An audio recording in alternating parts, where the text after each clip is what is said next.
Okay, looks like it's working. Back. Okay, looks like it's working. Back. Oh yeah, it is working. Okay, looks like it's working. Back. Oh yeah, it is working. Okay, looks like it's working. Forgot to mute the stream. All right, is everything good to go? I think so. We're starting. It does look like it's working, yes. Are we live? We are live. We Out. are live. Oh my gosh, here we go. It's happening. Tana, would you like to take us away? I would love to. So, welcome to Hyperspace Havoc. Today, we have a couple of guests joining us for our very first Star Wars 5e campaign. I am super excited to say that you can have a spot and some part in the campaign if you donate to our Patreon, patreon.com/rebellion chats. And there you can also find, you can also get connected to our Discord community where you can chat with our lovely guests that we have today and anyone that will be on Rebellion chats. So go ahead and check out that Patreon. And we will be getting started soon. So I will hand that over to Will. Hello, everybody. I'm Will. I will be the dungeon master for this campaign, Hyperspace Havoc. Welcome to our session 1. I'm going to go ahead and run through our background and setting quick. And here we go. We find ourselves in the Lombian sector of the New Territories in the Outer Rim. There lies a planet named Eshoraam. Eshoraam is covered in a dense evergreen forest, sprawling mountain ranges, and scattered rivers and lakes. Its climate is generally colder, with summers still feeling a little brisk, winters filled with snowstorms and deep freezes. The flora and fauna of Eshoraam has likewise adapted to the cold, being made primarily out of tough creatures and plants capable of surviving such a climate. Though much of the creatures on the planet are harmless, there are a few predatory species that could cause harm. Our characters find themselves living within a small settlement named New Tyhanna. Originally, it was founded as a mining camp, with its residents seeking deposit fricite ore within the mountains.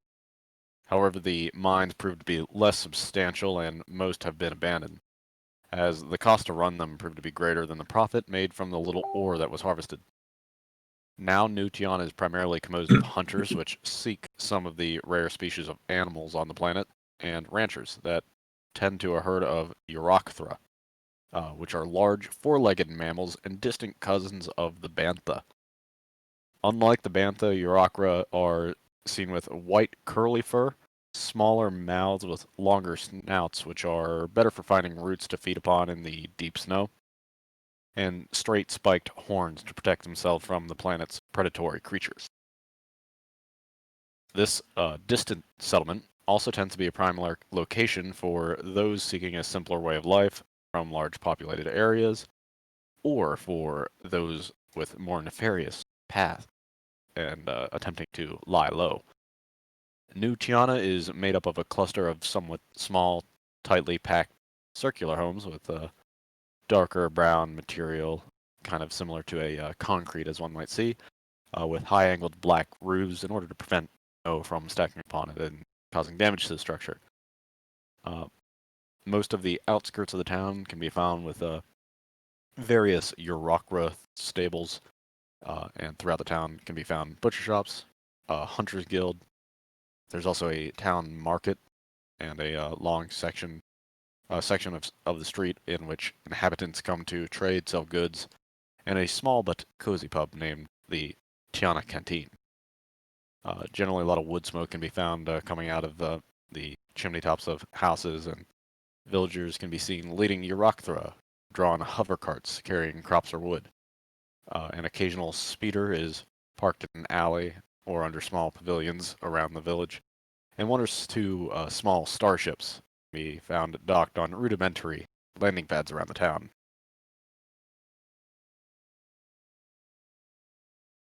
Today it's a normal day. Average temperature, a little cool, as always. There's a light snow coming down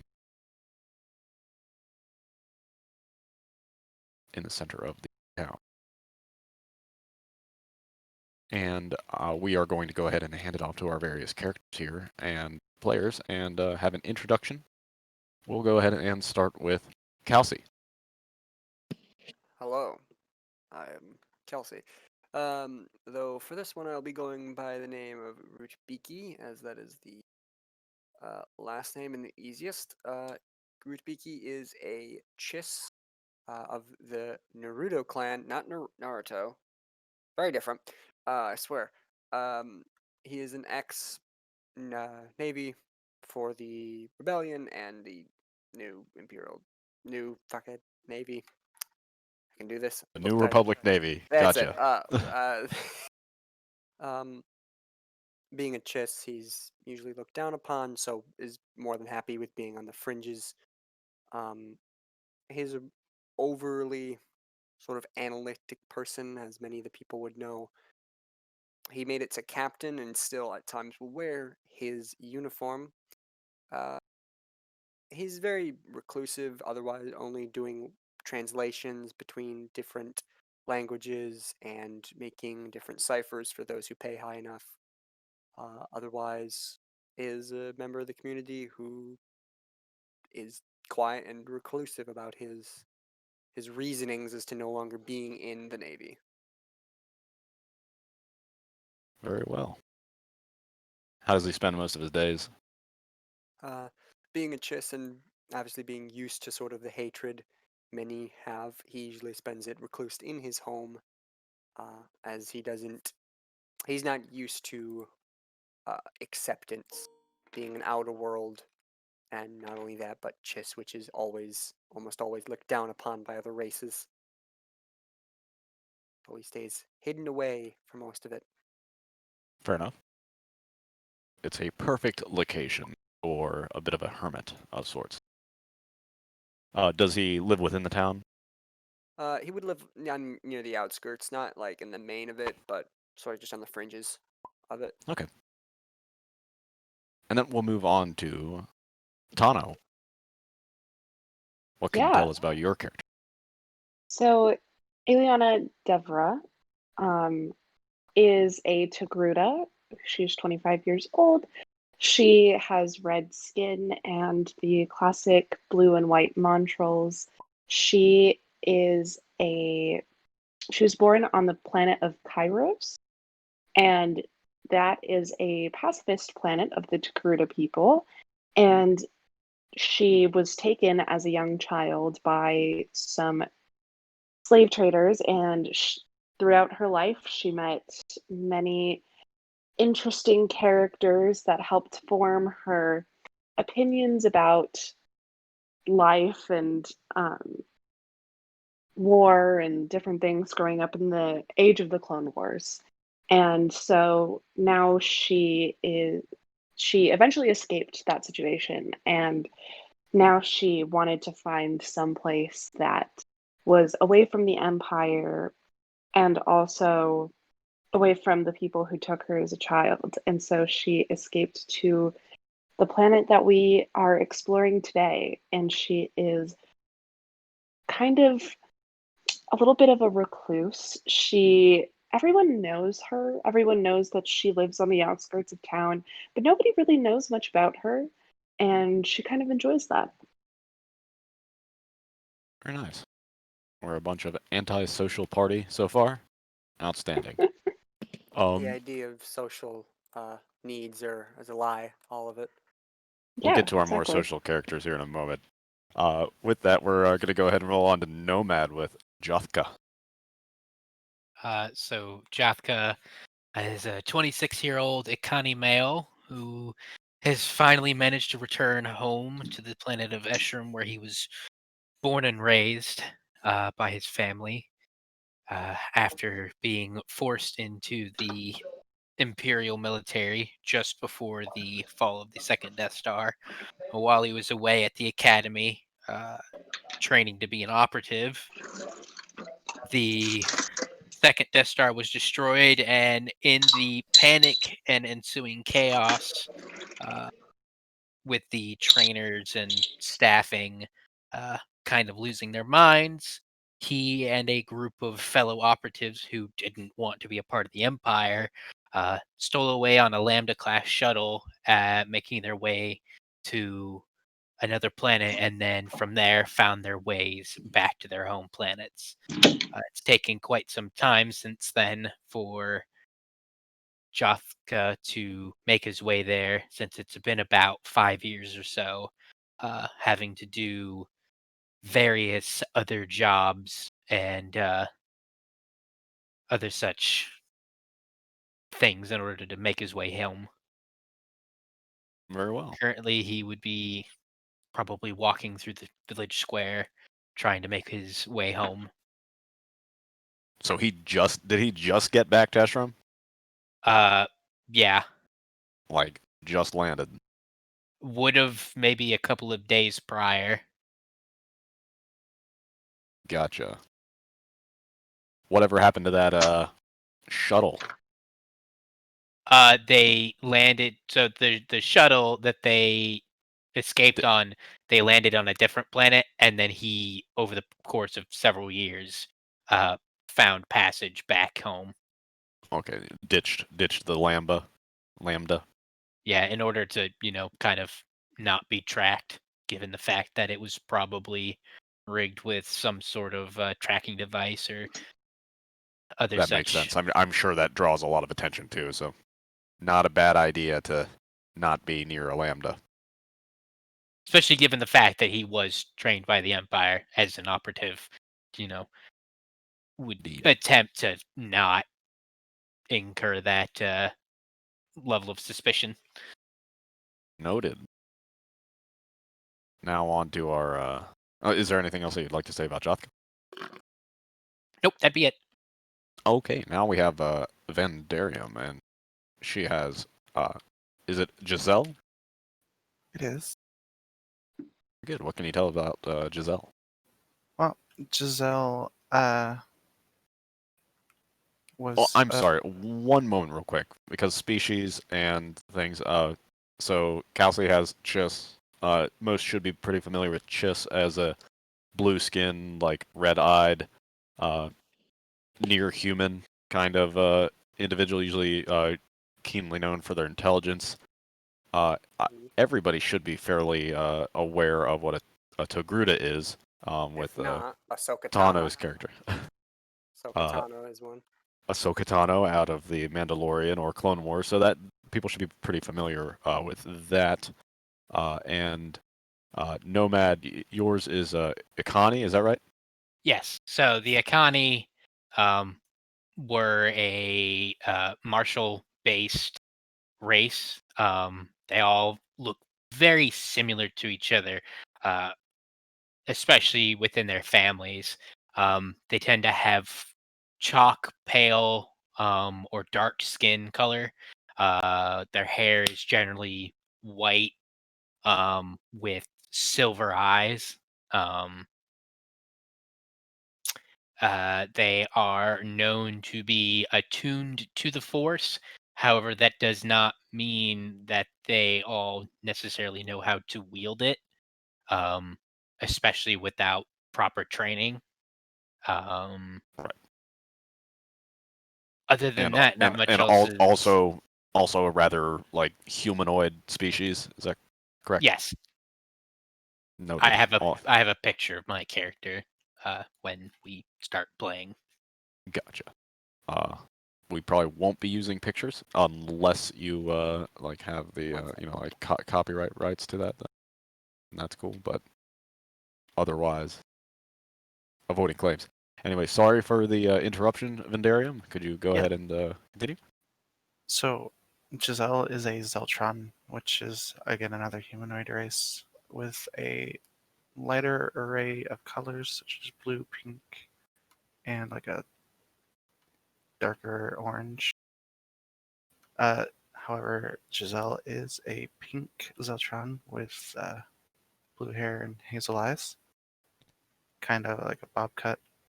Um, Giselle also lost her family in an attack by the Empire as they were invading Eshoraam. They blew up her house, and the resulting explosion killed her parents. So she was alone for a while, just living off the streets, stealing and thieving. Eventually, when she was old enough, she decided to join the Empire and was enrolled with Nomad's character in the Imperial Academy. So they both became operatives, were in the same class, and she saw Nomad attempting to take the opportunity to escape after the destruction of the second Death Star, and she went with him on the Lambda shuttle. As they were talking on the way there, she learned that he was going to Eshoraam, and she decided to follow along with him. All right. So, Giselle and Jothka both Good job. both made their escape together from the Empire. Yes. Noted. Did you say that Giselle was from Eshoraam? She was born on Eshoraam, so she saw a unique opportunity to get back to her home planet. Okay.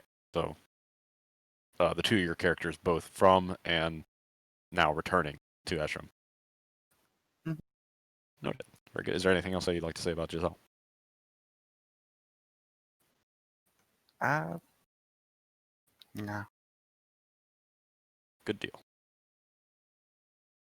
And then let's go ahead and go on to Sneaky. Push to talk. Hello, my name is Sneaky, and I'm playing as Spike Justo. Somehow being the odd one out, I think I'm playing the only human right now. Rather unassuming looking man with light complexion, short brown, well kept hair. Bit of face stubble, but nothing serious, but not exactly lightly trimmed. He came to the planet looking for work in the mines, but quickly found his true calling instead as the makeshift town watch slash town guard.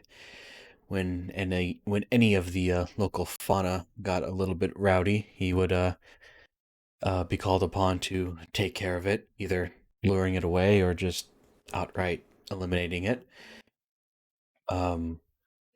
Mostly keeps to himself, but because of his job, everybody does know him, and he does end up talking to everybody. And he does keep note of just about everyone in town, again because of his role as town watch.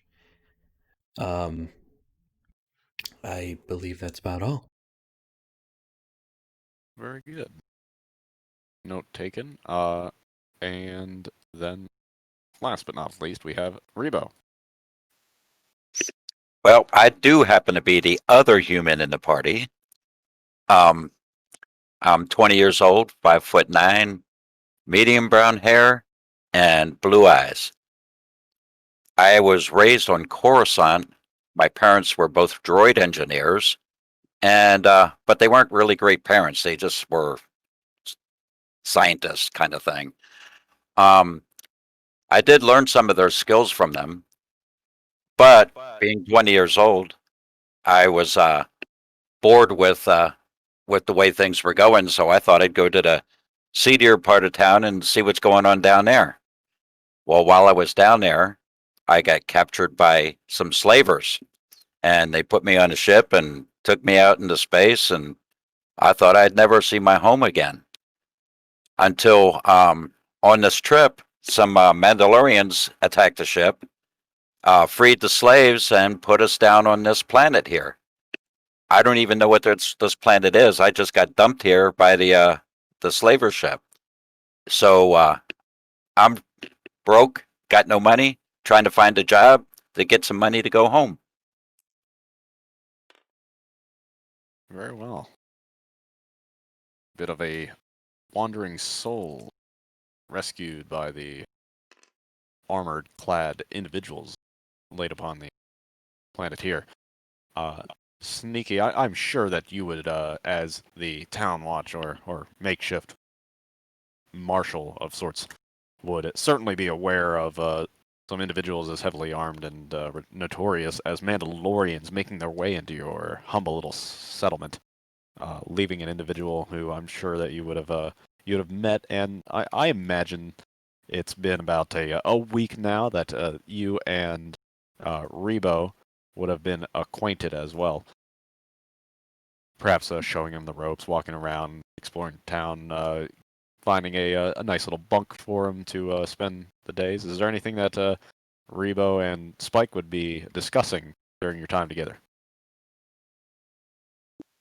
Work, probably, because I need money. Well, Spike isn't exactly known for his muscle.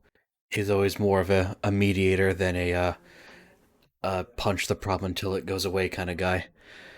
Well, that's good because I'm an engineer. I don't punch nobody. um, also isn't a very, very good people person. He's very much a loner, and when it comes to, the standard cantina brawl, he just kind of waves blasters around until the problem goes away. And would very much be looking for someone who could do something a bit better than that. Very well. I'm sure that the occasional engineer problem pops up on occasion. Is there any speciality that Rebo has when it comes to engineer work? Well, I was raised by droid engineers, so that's my focus at the moment. Right on. I imagine that for the most part, the primary need would probably be heating, perhaps vehicles of sorts, or things that come into tending the Urochthra herds around. So I'm sure if Spike would ever hear of some type of need like that, I'm sure that Spike would then run to Rebo and be like, "Hey, I got a job for you if you." Well, I'm sure I can handle any engineering job that comes along. Make me a Robocop. Make a RoboCop, or make you into Cyborg Robocop. interesting. Yes. I don't know about cybernetics, but I can make you a droid that'll do that job.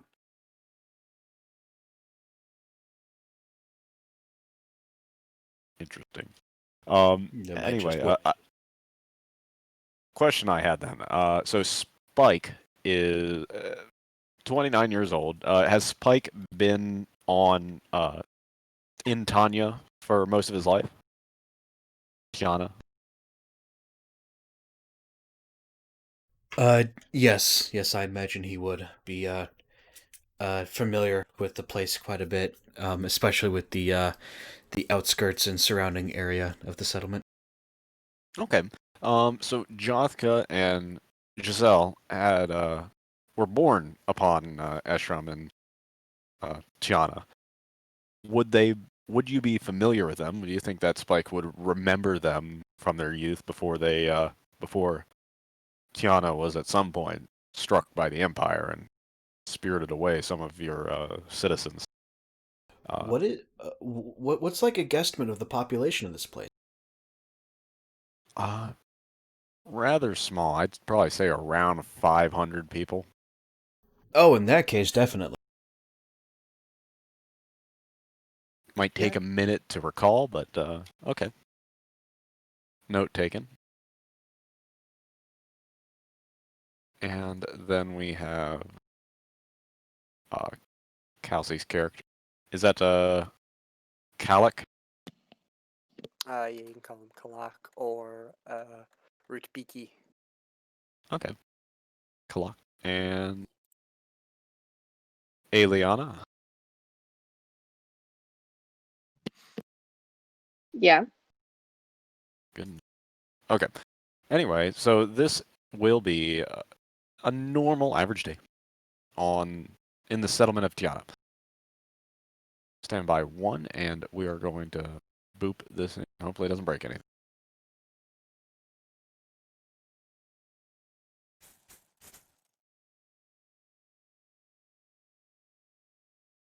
We are loading up our little settlement map.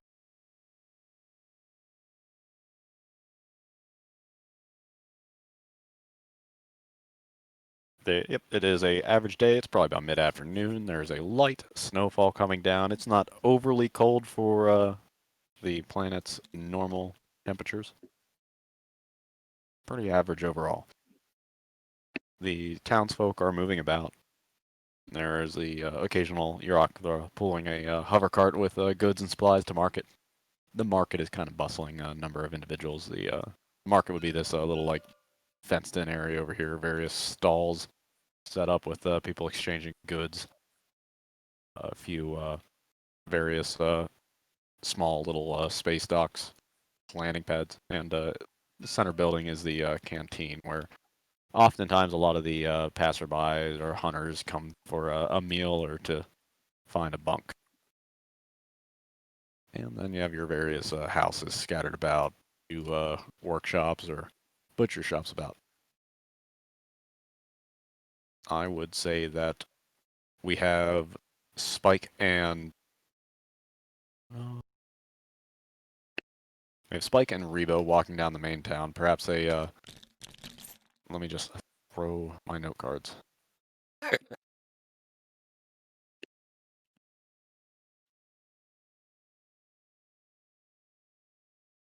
Okay, yeah, Spike and Rebo. Spike, you heard a little bit of a call from somebody about a reactor leak in one of the landing pads. There's a refueling station, and there's a bit of a reactor leak, and you were thinking that maybe Rebo could see about fixing it up.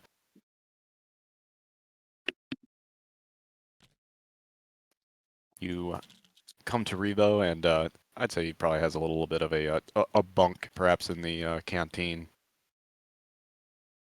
How would you exchange? Is he currently in the bunk? Perhaps. What would Rebo be up to in a mid-afternoon with no tasks? Probably dickering with his wrist pad,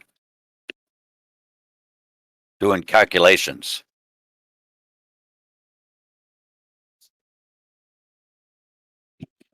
Rebo. Hey, Rebo.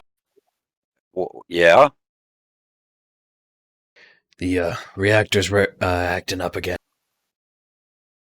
The same one we looked at the other day? Sounds like it. All right, well, let me get my tool bag and we'll go on over there and take another look at it. You make your way over towards a landing pad with the reactor that is slightly damaged. Could I have Rebo go ahead and make me a technology check when you get to it? Technology. See what kind of work all you can do. Oh, there it is. Okay.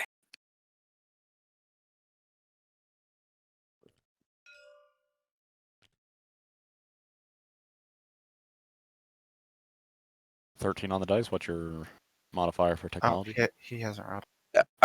Oh, who pinged then? I was just showing him where it was. He's Oh, not here. Gotcha.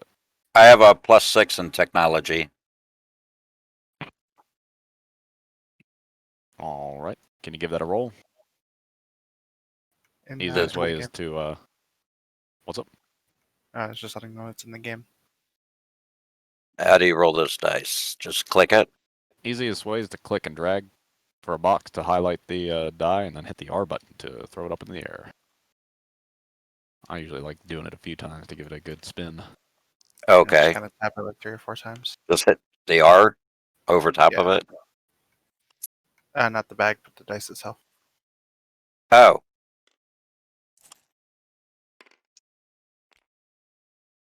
So that would be a 12, right? 12? Yep. Yes. Okay. Yeah, I'd say it's not the hardest job, but it does take a little bit of time for you to tinker with it. And eventually, you figure things out, and it seems to be working once again. As the two of you are hanging out at the reactor on the landing pad, a ship is at this point dropping down, and it comes in for a landing. It's not one that you're extremely familiar with, but it just looks like it's a standard like medium little starship. As it lands, it appears as if there's a human steps out.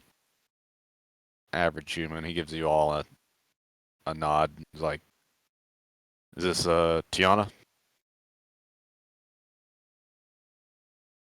Yep. Okay. Have some passengers. As on the ramp, Giselle and Jothka, you find yourself stepping off the ship. The man looks back at the two of you. He's like, "Oh, here you are. Are we clean on those favors?" I'll Fine by me. All right. I'll help you with your things, and then I'm heading out. I got a schedule to meet. Thank you again for doing this for us. No worries. You all take care.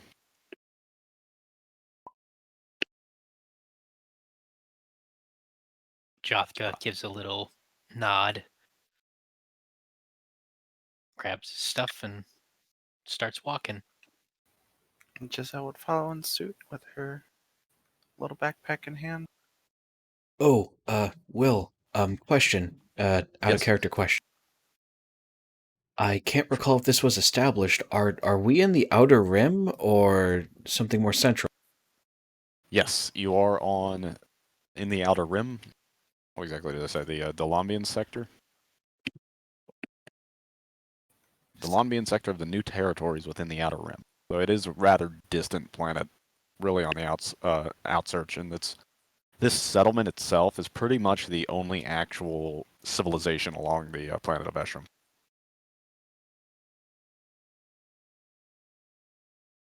I imagine while Rebo is tinkering with the generator, Spike would definitely, take interest in these, newcomers and, walk up to them. And what brings you to our little shithole of the galaxy?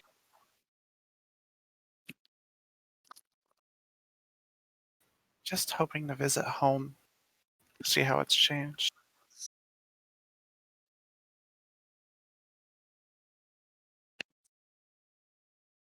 Coming to collect some belongings from my family.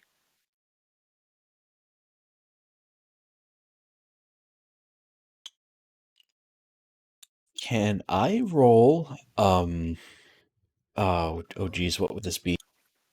Insight. Yeah, probably insight to see if I recognize or maybe know what they're talking about. Yes. Yeah, go ahead.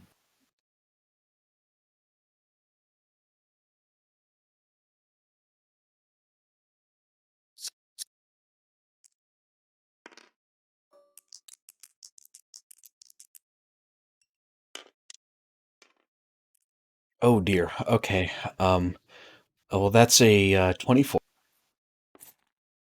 Yeah, after just like a split second of hearing them like talk for a second, it's like, wait a minute. Y'all look familiar.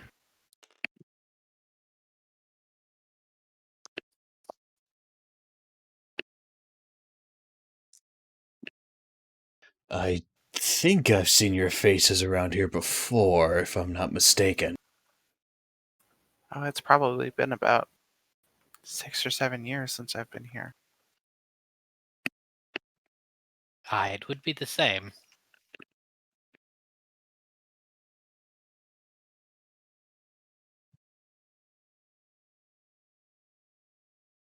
Just about this time, Rebo, you're finishing up on that reactor, and it seems to be functioning properly.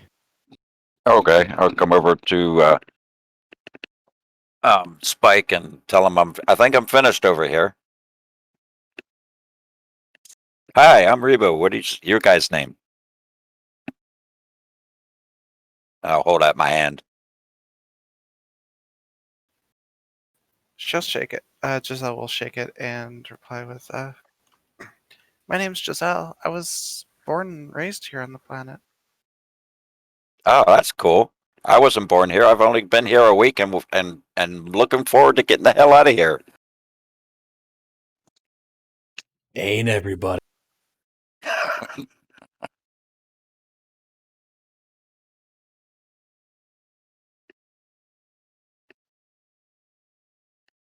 It isn't always worth it. No, that is true. Well, since I was brought here and on a slave ship and released by some Mandalorians, I don't have any clue where I'm at in the galaxy except that I'm in the outer rim somewhere, and I'm trying to get back to Coruscant at some time. Well, you're a far way away from Coruscant, my friend. Yeah, I know it's going to take me a while repairing reactor leaks to get enough cash to get out of here. You and everybody else. There are worse things out there than being trapped far from home. Okay, but that's about all I know about right now. Now, one of you said you had some belongings to collect from lost family, was it? Well, if my family is still living, I don't quite remember. Give me a name. The Othels? Would I know this name, Mr. DM? You probably know the name. Nomad, go ahead. Oh, this will be the second roll, actually. Third roll, whatever. Roll me a d20, Nomad, and the higher the roll, the better the outcome of your family. Oh, Oh dear. That one, they were all That's killed in the death. Oh, no, no. that's a 19. Okay. We're gonna go with like one of the better outcomes. In fact, they moved off planet, and they ended up like establishing a rather successful little like trade business here. And yeah, last you heard, they actually moved off and left for Coruscant about a month ago. Is that me that heard that? Yes, Or him? Spike is aware that they got out of here. how is my sister?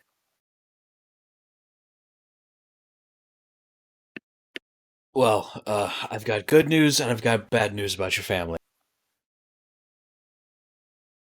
Eh? Yes, you. Okay. The bad news is they're not here anymore. The good news is they got the hell out of here. They set up some kind of trading business on Coruscant or something or other. I believe they still trade with us here, so I think we can set something up, but Hmm. Do they still have their home here? Or did they sell it? I'd say it's probably on the market.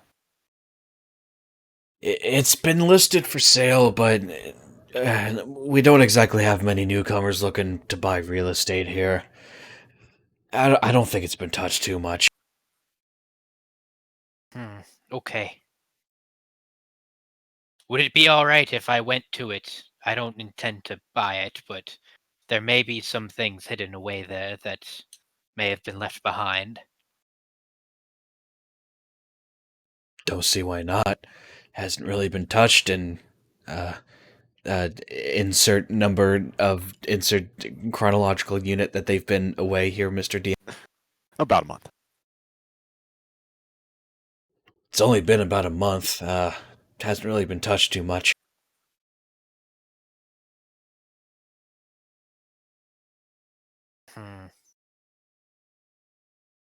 Alright. Well, thank you. I'd best be on my way.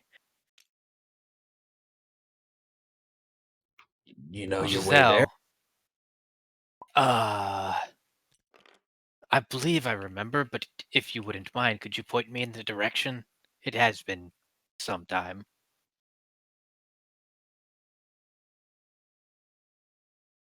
Right. So Giselle had asked about her sister. I'd say her sister's still within town, perhaps working for the canteen.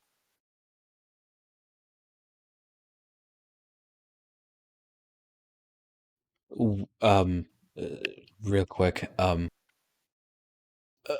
Spike would give the sort of vague, annoying directions that a local would give to any of their hometown. Oh, go south on this street about X amount of miles, then go east on this street X amount of miles. You know those kind of directions, right?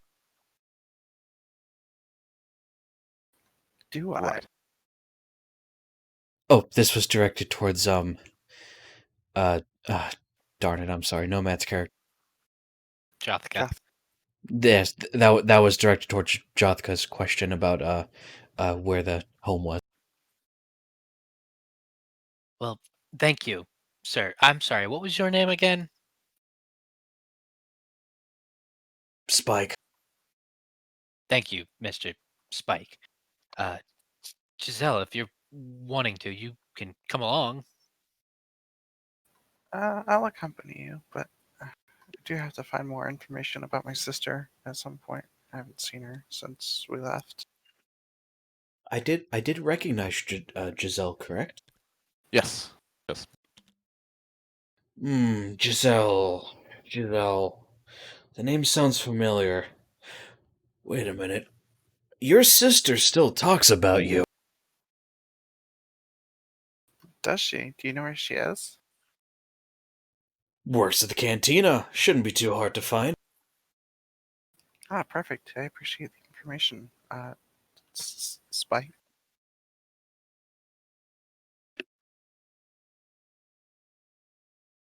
At about this time, you'll hear. Usually there's some noise at the market, but there's a little bit of like a raised voice. Sounds like some shouting going on just down yonder. So it appears that there's a bit of an argument. Tana, you there? That was annoying. Did you hear me? There Yes. we Okay. Indeed. So Eliana would have came into town, perhaps to restock on some of the supplies, and there's this one market vendor that has some food for sale, but he's charging a ridiculous amount of a price. Like, there's no way that like you've bought from this this gentleman before, and he has not charged so much up until now. So you're a little bit outraged that he would suddenly raise the costs.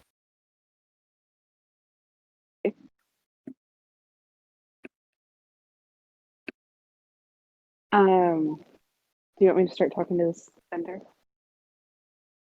Sure. The individual known as Devi, he's a trader here in town, and usually gets various food supplies and water.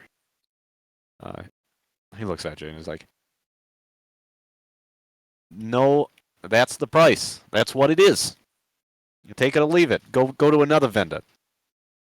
Debbie, I've bought from you before. I don't understand why you're suddenly raising the prices.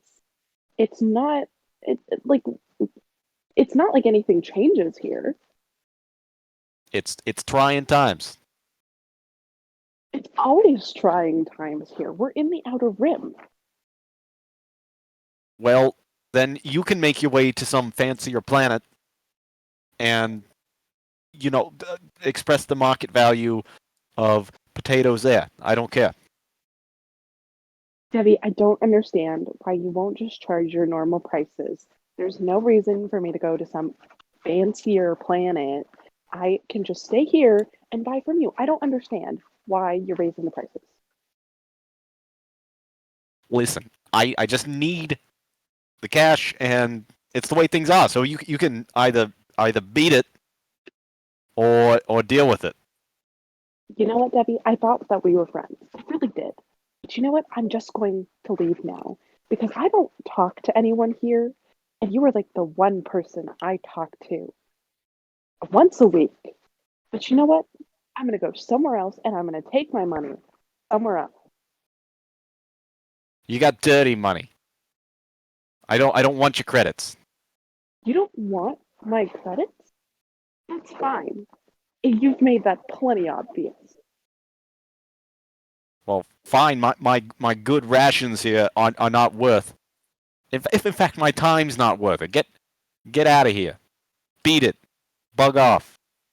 Don't ever speak to me again. In fact, I don't want to speak to any Togrutas again either. Terrible people. And Ileana just leaves it at that. Devi Walks is a away. Devi is a Rhodian as well. By the way, he's got these like bug eyes, green skin, and this like, little like flappy mouth. He's going off. Yeah. Sounds cool. Does Spike hear this? Yeah, you guys could probably all hear that conversation up from the landing pad.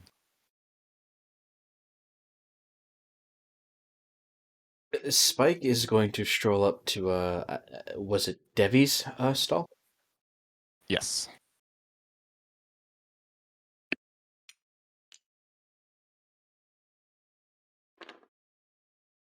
Hey, Devi. Yeah. Spike, what's up?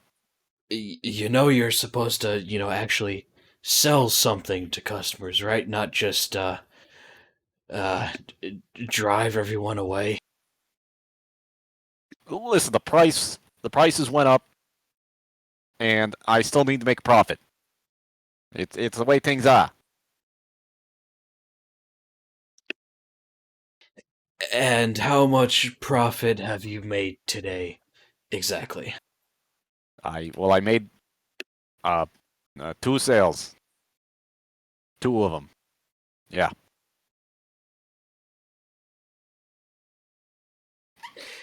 Two. Okay, Which it's not exactly where I would want the sales to be, but it is what it is. And yeah.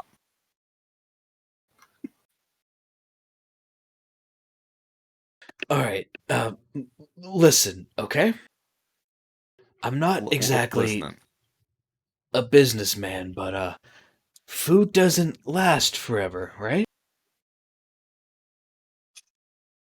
I see. Yes. Correct. You gotta sell it to who will buy it, and not cause a scene like you do every 4 times a I week. don't cause a scene. Who the hell are you to? Who the hell? What? Spike, buddy.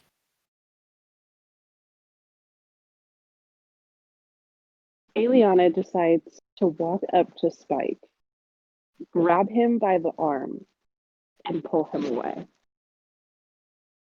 And mutter, "It's just not worth it." Yeah, you uttered that all right. Your mic did something a little funny there. I didn't hear. I came up to you, Spike. I grabbed you by the arm, and I pulled you away, muttering, "It's just not worth it." Yes, I know he's not worth it, but I'm just trying to do my job here. Oh, I know. so first you're taking your business elsewhere, and now you're taking my other customers elsewhere too. Is that it? Is that you stealing that from me too? I'm going to stop straight in my tracks, turn my head around, and just look at him. Because he does not deserve my vote. Give him an intimidation check.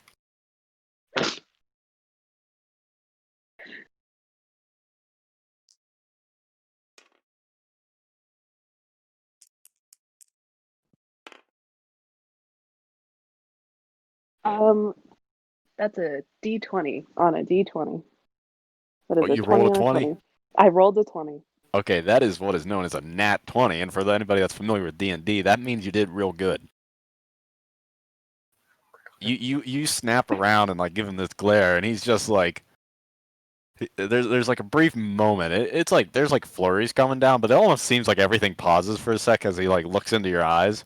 He doesn't have pupils, so it's kind of like weird with this Rhodian, but his mouth is slightly agape, like looking back at you, and all of a sudden he falls to his knees and puts his hands like in his face, and he's like bawling, and he's like, I lost a lot of money. I'm in debt. I'm gambling, and I think I have a bounty on my head. I'm so sorry for charging you for that. I didn't know what else to do. I'm just trying to make a little extra here. You don't think that you're still overcharging people? You could still make a profit and not charge people outrageous amounts. More people would buy from you if you just lowered your damn prices. Well, I'm trying, but if I don't raise the price, then I'm not going to be able to make enough money to pay off my debts, and then the bounty hunters are going to come for me. You know those Mandalorians that stopped by here? They weren't just stopping by to drop off some asshole. They also stopped by to pay me a visit and rough me up a little bit. Well, you would make more sales if you lowered your price. Yeah, but then I still wouldn't make enough money to pay off my debt. I'm a dead dude. That's a personal problem. And just walks away. Spike, listen. Everybody I just spilled my guts. You gotta help me out, man. Look, I get it, but uh,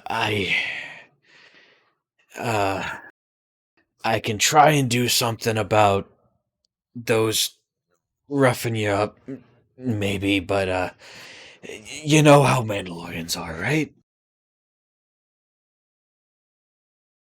I do now. I'll do what I can. I can't make any promises. Well, thanks, Spike. Thanks for looking into it. Anyway, I'll lower my prices a little bit. Anything to keep this place from burning down. We all have to live here. At least it would make it warmer.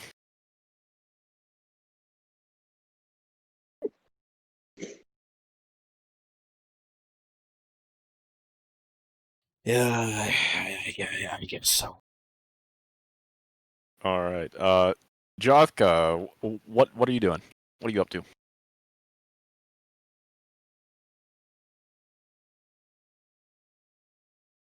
That is Nomad. Talking, I have my mic muted. What's Jothka up to? Jothka would have been admiring the sights, especially the argument that had been happening shortly after he got off the ship, and would have just kind of sat there and kind of watched and been like, not much has changed. Good. Hold on.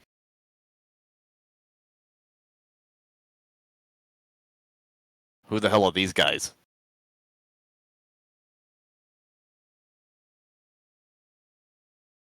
What's Giselle doing? Just kind of watching from the wall. Kind of taking in the fact that he has a bounty on his head. Oh, okay. I'm gonna make him a perception roll to see if he notices any onlookers staring at his. As he gets up off his knees, like Devi's like shakes Spike's hand before heads out, and he looks back to see Giselle, and he meets your gaze for a second, and he like does a double take, like, and like squints at you, and he's like, "What are you looking at?" Oh no, just watching the commotion. Well, bug off. Unless you want to buy something, I got some fresh herbs. Apparently, you're charging a little too much for me. Well, I've recently dropped the price. Yeah, but I heard your prices were lower once already. I can't take the risk. Fair. Anyway, some time goes by. What is everybody up to? Giselle's aware that her sister is working in the canteen. Spike would make sure the newcomers can get to their destinations. Okay. Right. So Spike, you said canteen was somewhere The big building. near in the middle of town, right? Yeah, you would be familiar with the canteen. It's been here about since the town was built. Uh, For anybody that's in need, it also has some extra room. It usually has meals for sale, so if there's anybody that was in town for supplies, you grab a quick bite to eat there for sure. It's kind of hard to miss, you know. It's probably about the only successful business here. fair enough. She'll turn around and look up the Jothka. And I'm gonna go ahead and go catch up with my sister. I hope everything goes well at your family home. I hope so too. I hope what I'm looking for is still there. I'm sure I'll see you at the Katina later. Yeah, I'll be there for a little bit. Just make my way downtown. Jothka would start heading towards his family home.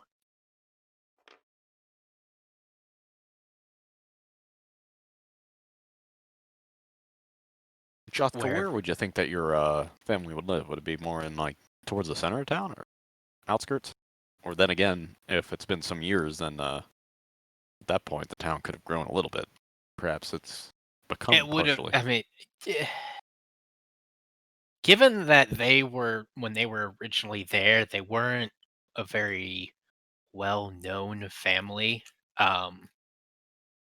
The fortunes that they fell upon are most definitely news to him. They mostly worked in like repair work and technology and that kind of sort of thing. Um, given the fact that the work they did before the fall of the Republic wasn't really seen as what's the word I'm looking for? Uh, conducive to living under the imperial rule. So they Right. ended up changing professions um, to something that fit more into what would make them money and allow them to survive while avoiding the gaze of the Imperials, which still really didn't, happen given the fact that Jothka was forced into the Imperial military. Uh, but since its fall, they've managed to make a bounce back. But they would have probably been somewhere near the outskirts during that time. Okay. How about this? The one oddball house. It'll be the square one over here. Way over on the western side. Jothka would start making his way there. Just, yeah, you make your way there. You're able to enter. And things seem vaguely familiar as the way you left it. Perhaps a simple home. A lot of things cleared out, obviously, from the move, and not too much to it right now, besides the general layout. What are you looking for? He would probably make his way towards the garage, and he would be looking for a panel somewhere on one of the walls there. It wouldn't really be uh, easy to spot to the untrained eye. It would be relatively well hidden, um, and possibly have a lock on it. Okay. If you were familiar with that, I'd say that you could find it pretty easily. Do you have a key to the lock? He does not. And whatever shall you do? Uh, well, here's the question: Is it a electronic lock? Yeah, would it be like what kind of lock would it be? I'd say it's likely an electronic lock. Okay. If you're feeling around for the panel, you like push in, and it recesses, like it goes like a, and the panel slides off to the side automatically, and it reveals to you a simple little, an additional panel in front with a little insert for what would usually be similar to a code cylinder or electronic key. Okay. Given the fact that he doesn't have the key, because he wasn't able to make away with it, he happens to have a slicer's kit on him. He'd like to try to slice into it and break the lock that way. Okay. Go ahead and give me a check with that slicer's kit. I gotta remember what the roll for that is. I think it's a tech. Would you like make a technology check or how? What kind of check do you want to do with it? I'd say yes. Since it is Okay. a electronical lock, go ahead and make a technology check. Okay. Let's do that then. That's going to be an unnat 20. Unnat. Oh yeah. After a minute or two, if you were familiar with this lock too, then it's pretty easy. You just deftly slice through the hinges where it would be, and it comes unhinged and opens up. What is revealed to you inside this secret compartment? I don't know. I was leaving that up to you. Oh, good. So your family left you something. Is that correct? How'd you come to learn that there's this heirloom here? He was told that inside this case, as his family was kind of fleeing, as he was being taken, uh, they kind of eyed over to that spot and said, "It'll be here when you return."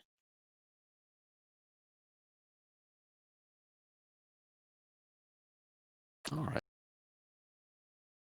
As you press this and the you end up slicing through the side of this little panel, the hatch pops off and it falls to the ground. And in front of you there is what appears to be a metallic little trinket, a crescent moon shape in front of you. And essentially the tips of it appear to be crystal in nature, whereas the majority of it is a almost chrome, shiny, reflective metal.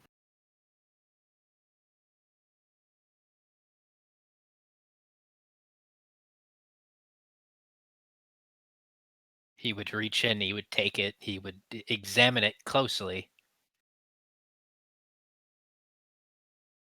Though it doesn't really do anything, you do feel like a warm sensation about taking this, an heirloom of your family. Though it also feels a little odd. It's like, what is this and why have they never told me about it? Why did they say that this was here for safekeeping for you? Probably more questions than answers than anything. What would you do?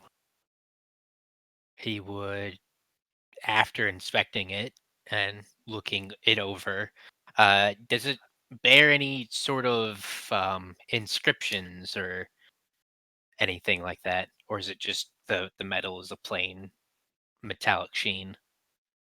It is very plain Okay. with the crystal, like the pointed crystals on the end are blue, and then this like chrome metal curved base that looks it appears like a crescent of sorts.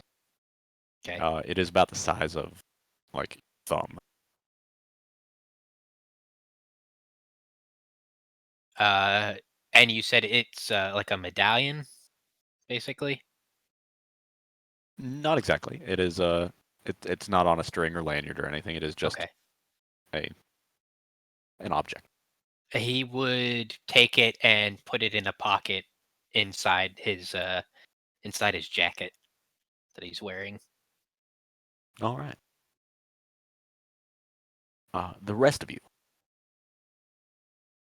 what are you up to? Is there anything anybody would like to do? I am walking into the old cantina. You do so. There's a little section over here that I have on the board that feel free to place your token down as you press the as you walk up to the door. It slides open, and inside it's a warm interior with a small stone fireplace in the corner, and a few guests within the cantina. Including one such guest would be yours truly. Where's my piece? Oh, did I give you color? You're like I purplish. had one, but it was purple. Yeah, we Where'd you changed put it? things. I got you. Stand by. It was here, but I don't know where it went. Drop you wherever. Ah, thank you. Roll. Good old. Good old. There we go. Bam. There we go. Good old Rudbiki would be at a table with a couple of others, handing them a piece of paper. And would eye up Jaizal as they come in with an intriguing and interested look, having not seen them around here before that they can remember.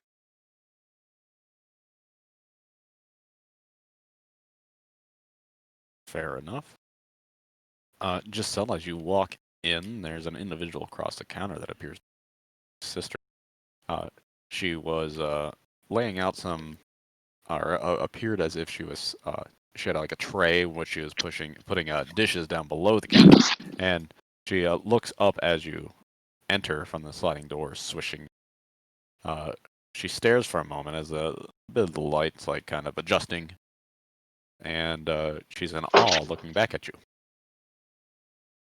What do you do? Give her a light smile as I walk my way up and sit across the bar in front of her. If the seat is not occupied, of course. No, the bar is pretty much empty. As you approach, she's like, "Jissy, is that you?" How are you, Ellie? She's like stuttering and looking like looking around, not sure what to do, and then like she rushes out around the counter, and as she does so, she knocks over one of the dishes that she was putting back under the counter, and trips onto the floor with a little bit of a squeak before jumping back up and like frantically coming over to you and grabbing onto your arm and like hugging you tightly. Well, hello, energetic, are we? Jissy, I haven't seen you in forever. Yeah, it's been a few years. Not the greatest either. What happened? It's just not what I thought the Imperials were going to be cracked up that way. What did they have you do? It's definitely not worth reliving, and especially not worth saying in a tavern. Oh. I'm so glad to see you. I almost didn't think that I'd ever see you again. Well, I'm here now, and doesn't look like I'm going anywhere for the foreseeable future. Really? Are you staying? I mean, I guess it's easier to stay out of sight than try to blend into some big crowd. That's great. I'm so happy to see you. And I'm happy to see you too. You must be starving. I could eat. I'll get you some soup. We just put some on. Oh, perfect. Thank you. I'll be right back. And she rushes off into the kitchen.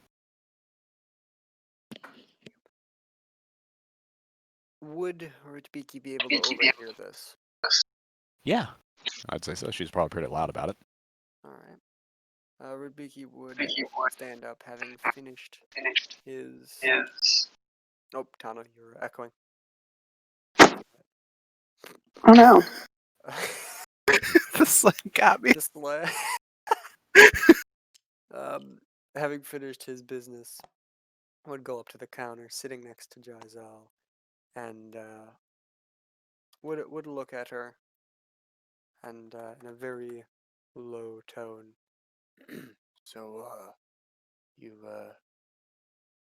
know, Alicia there. Yeah, Sisters. she is my sister, yes. I see. Why did you leave then? Long story short, the Empire had food.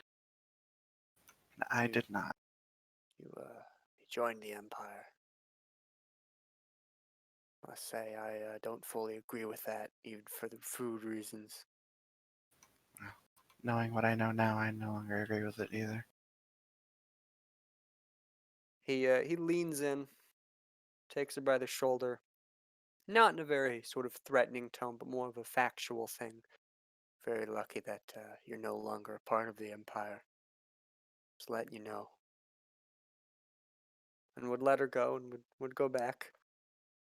You know, she could see a Rebel Alliance medal and on him, as he always carries it around with him.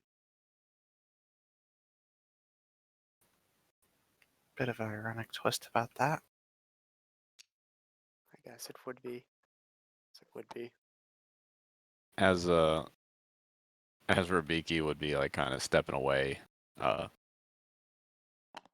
do you pronounce it? Is that Elisla or Yeah. Elisla would be coming around the corner with a bowl of soup and slowly approach Giselle and set the bowl down, looking over towards Rubiki. And once Rubiki was away enough, she'd be like, What was that? Just, not entirely sure. Sure it's nothing to worry about. He's always an odd one. I'll have to keep an eye on him then. Rudbiki would go over to the front thing, holding out some credits, putting them down, and say, "For the tab. Have a Oh. nice night."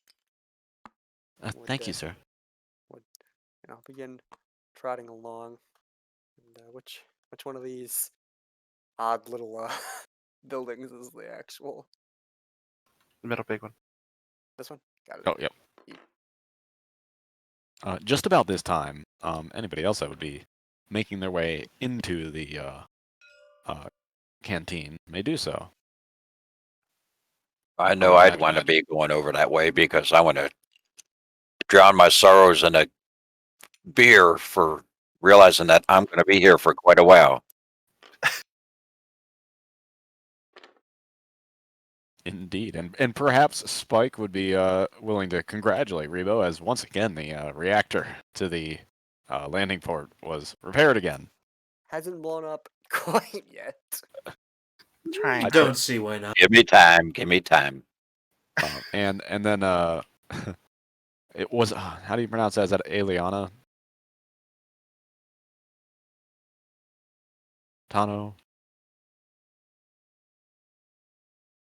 Oof. Me. Boop. Oh, do you hear me?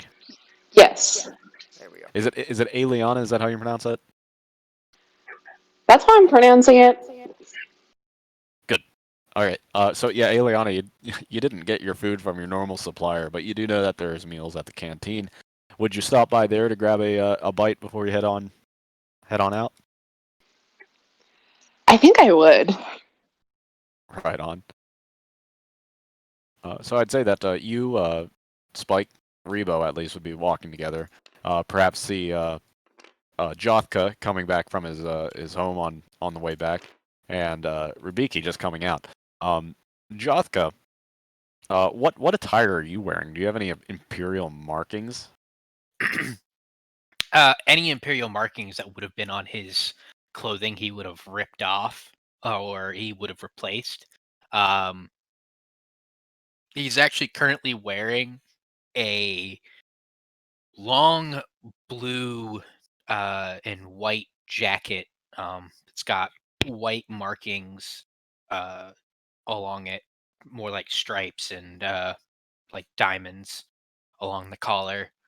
And a you know his fiber armor shirt would be underneath it. Um, but otherwise, he wouldn't have any markings on it. No. Okay. Spike, Aliana, Rebo, you guys are heading towards the canteen. Is there anything that you guys will be talking about on your way there? I would be very annoyed with that merchant, and I would be talking about it.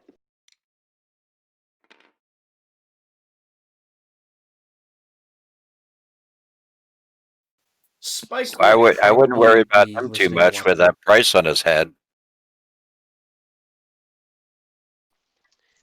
Yeah, I know.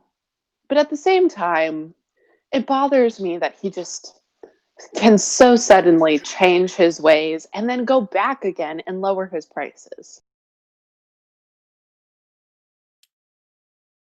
Rudbiki would be obviously passing, attempting to leave. Assumedly, would be overhearing this. And make a mental note of the merchant being one of the few and a bounty on his head. And would get a very quick idea of where he might be able to make some money. But would look at Aliana. She would get a look, the red eyes almost piercing as they always do. And he would nod at her and wave at the other two, Spike and Rebo, before going home and getting an idea of some friends he might call to help earn some money. Did you say that Rubiki did have his like a medal or? Yep, he has one medal, just nothing big, distinguishing service, as kind of as apparently they did that. They had medals that distinguish service and their Right. old rank, so he would Right. have the one that distinguished his service. Okay. Hey, Jothka, make me a perception check.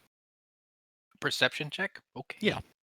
Yeah. So he's coming out of the canteen, round in the corner. I just wanted to see if Jothka would catch a glimpse. That's gonna be a 22, good sir. Oh yeah, like even from a mile away, you're like, I know that stuff. You spot like this chiss coming out of this sliding door from the canteen and stepping and then pivoting towards the group of three that's coming up to us, and you notice his rank insignia, his medals. It is the Rebel Alliance medals. You are very familiar with such things. And you see him as he turns and walks past the three. Is there anything that you would do noticing that? Jotha would just continue walking, taking note of it. You all come up to the cantina door and you see Jothka arrive as well. What's everybody doing? I'll go open up the door for everyone else to walk in.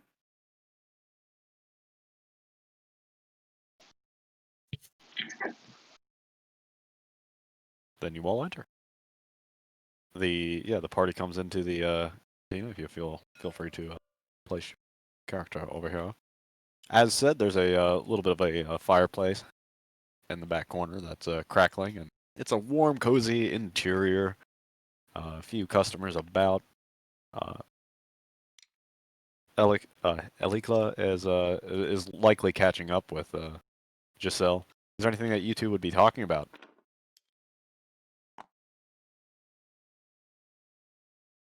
Oh yeah, she bio.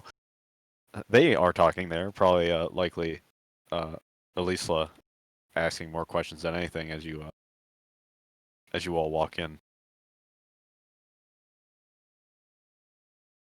So Spike, Eliana, and Rebo. Feel free to place your characters over here, the canteen.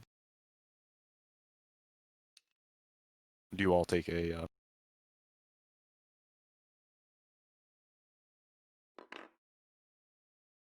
where are you at? The canteen's in the on the board off to the lower left. Yeah, there you go. Oh. That one. There we go. Would you all Jothka take a table? Or Jothka would go sit up next to Giselle.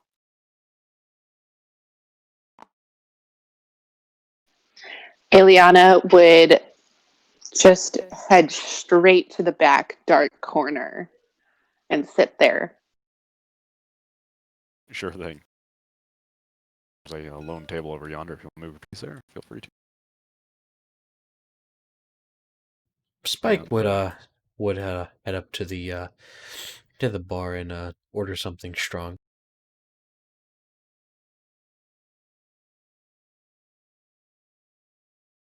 I imagine that the one of the individuals in the bar, whatever insert creature here was sitting at the bar, finished up his meal and noticed Spike and nodded as he was departing. Spike, as Spike is well known throughout the town, rolling out.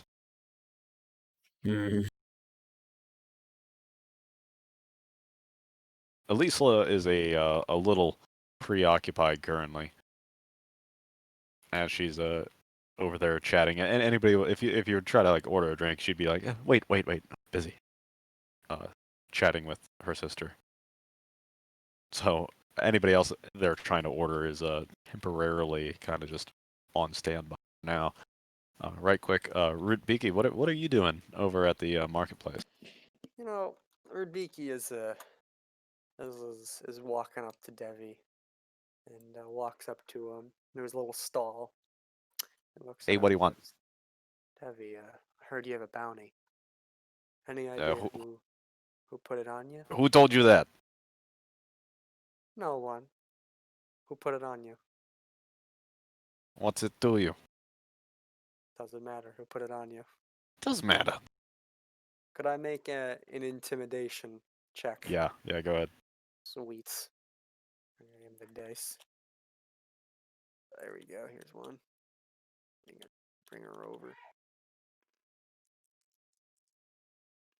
Nope, that was F. My bad. There we go. Flipped it. So we made a slight thing. That would be a plus 4, 16. 16, 17, 16, 17, 18 actually, with everything being at. Yeah. All right. Okay. Okay. What do you want to know? Who put it on you? I was gambling with the guy at the canteen. His name's Cone. He's a hunter. So it wasn't he just got here not too long. so it wasn't what? It wasn't the Republic. No, it's just a dude that I owe money. He's How much do you owe him? God, dog. Dog, hold on. Sorry about that. How much do you owe him? he's a Paladuvin, pale guy you might have seen around. Yeah. How much do you owe him? 5,000 credits. 5,000 credits.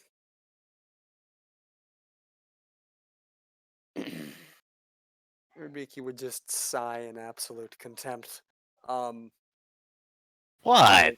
And he went through the proper channels, correct? Correct? Got it all? Or was it just a price on your head? Well, I don't know. Where is he right now? I have no idea. He's probably out hunting. I haven't seen him in town for a few days. Goodness. Alright. Rubiki But would but Rubiki- he sent the Mandalorians after me that stopped by here a little while ago, and they had to talk to me about getting him his money, but they said they'd be back. Rubiki would nod. His view of making money now, knowing it's not the Republic that's got a bounty on him, but just a random person, would change. He would nod, and he would he'd turn around and start to go, looking for the guys. What was it, Comb? What was his name? Cone, Khoan, if you must know.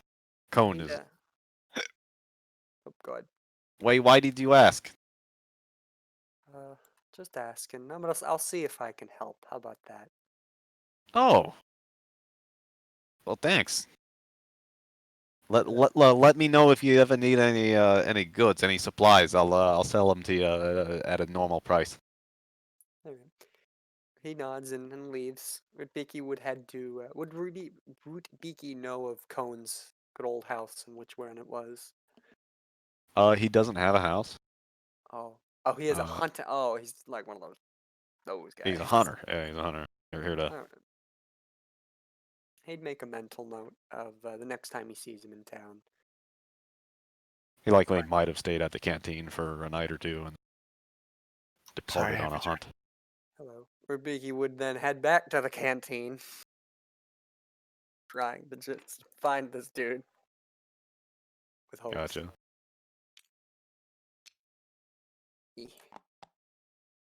Seeing everyone, he wouldn't miss much. Not gonna lie. So Jasil would have been essentially been there getting an earful from Elisla, Elikla. Name hard.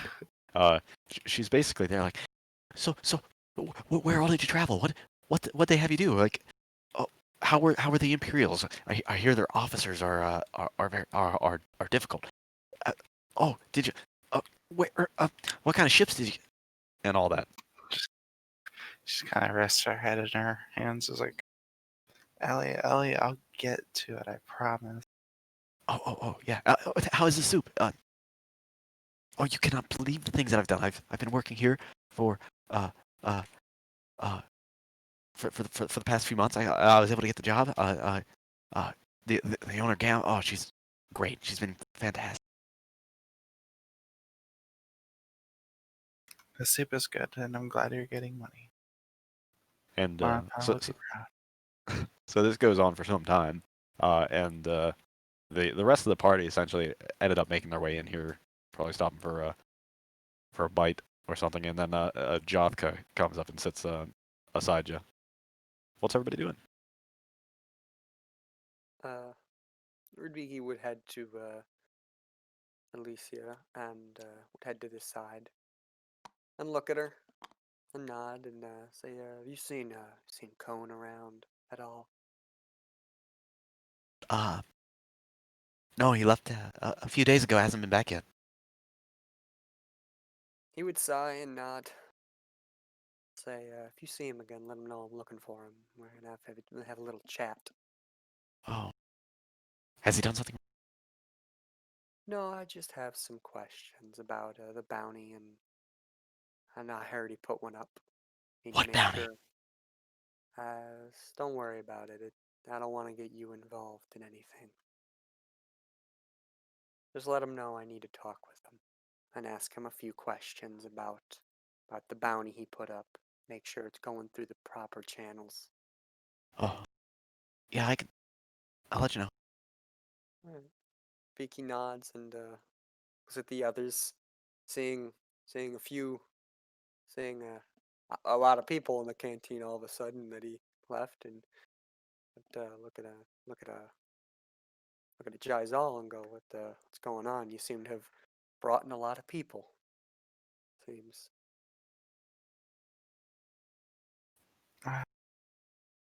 Well, I won't speak for anyone. Just know the one next to me. All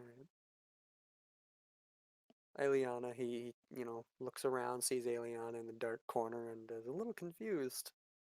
So wanders on over, sits down and looks at Eliana and go, hello there. You came in with them, but you aren't sitting with them. How's that? Ileana, looking down at the table, doesn't raise her head at all. She only says, "Why do you care?" He nods. He looks around.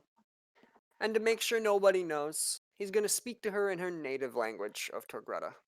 As he is a linguist, he knows that, along with some other languages, and he begins to speak.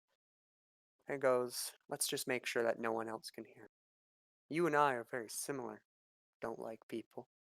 We know how horrible they can be. Maybe the reasons are different, but I say our kind stick together. Your kind isn't very well liked among some. Neither are mine. What's going on? Is everything okay? Ileana raises her head and looks at him and just says, "You know I don't speak to Gruden, right?" Well, son of a bitch.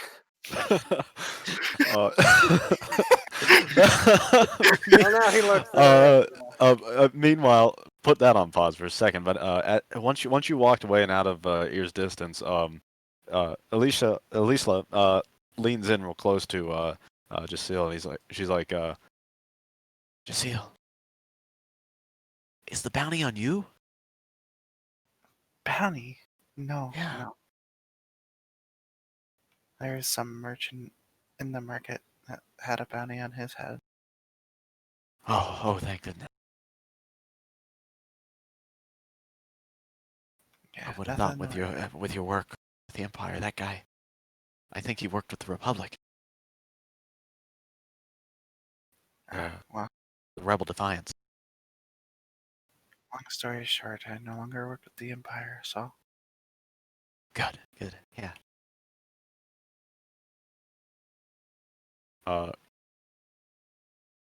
Spike, Rebo, you still haven't received any service yet. Is there anything that you guys would be doing? Would I've been able to hear Rudbicki talking to Aliana at all? You could probably hear the whispering if you go ahead and make a perception check. We'll see if you heard any finer details.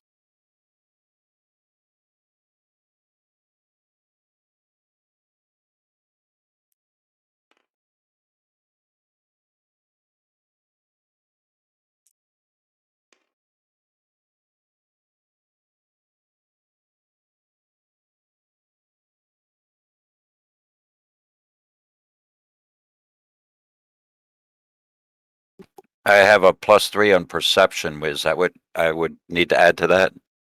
Yeah. Yes. What was the roll? Okay, so it's 15, so I got an 18. Okay. Yeah, you definitely heard something probably about like about a Polyduvant, or sorry, that wasn't said. About bounties. About Well, I also speak to Gruda, so I was I would hear that conversation as well. Everybody does except the actual Torquedo. What the fuck? Except the intended. So yeah, when he was up next to Giselle, you heard him say something about a bounty, and then walk over to the other table.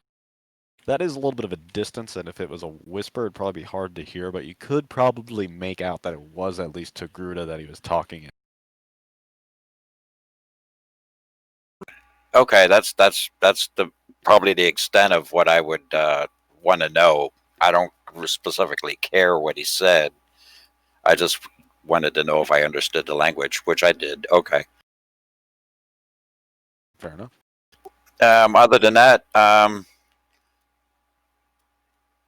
I would probably wait till I can order a beer and go from there. Right. Then at that point, we had Ileana and Rebecca back in the table, and an individual comes out of the back room, and it seems to be a larger, more almost elderly woman, human, wearing an apron, a little bit heavier set, very grandma-esque. And she had just got done talking to the individuals at the table that's beside you.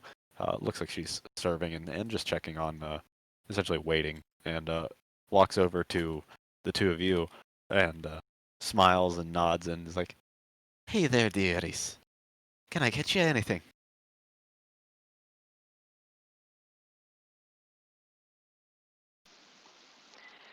Yes, ma'am. I just need something to eat. What do you guys got today? Oh, yes. Well, we have a wonderful little stew. I would certainly recommend that. I'll take it. Aye. Anything to drink, dearie? Water. Cold, hard water. Oh, we have the hardest water. Especially since it's freezing. Just And how about you, sir? Anything for you? Rubiki shakes his head, having had his fill earlier, and just says, Are you sure, dear? I'm sure, thank you. You're so skinny. Rubiki just shakes his head. No, I'm fine, thank you. Oh, you need some good potatoes, dearie. They put some color back into your skin that's not blue. Didn't know that this was an Irish colony. Don't you make fun of Gam. Rubiki, though, would hear the color back in my skin and go, what do you mean by that, may I ask? I'm only joking. Are you sure I can't get you anything? I'm sure, thank you. Okay, dear. A stew and water. Coming right up. Under his breath, will color back in my skin. Very quietly, just muttering under his breath. Take a joke, dearie. He puts his hands up and just goes to ignore it at that point. Whatever. An Irish accent. And chip up. No need to be so blue. Okay. She walks back over to the Okay. the counter, and Elisa looks over. He's like, Elisa suddenly realized that she's not doing her job, and she's like, Gam, hi. saying something, Giselle? I'll just kind of like take my hands and kind of like shoo her off to work. Yeah. Oh, Gam, this is my sister, Giselle. Your sister, dearie. Well, pleasure to meet you. My name's Doma. Everybody calls me Gam, though. It is a pleasure to make your acquaintance, and I appreciate you taking my sister on. Oh, no problem. She's usually quite a hard worker. Usually. Unless she's distracted. Elisa smiles and scampers off to go give people drinks as needed. What brings you here?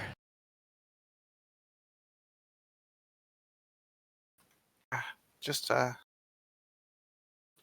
getting away from work, if you catch my drift. I know how that can be. I see that, at least I got you some stew. Are you all doing okay? Can I get you anything? No, stew is fine. I appreciate it. And how about you, sir?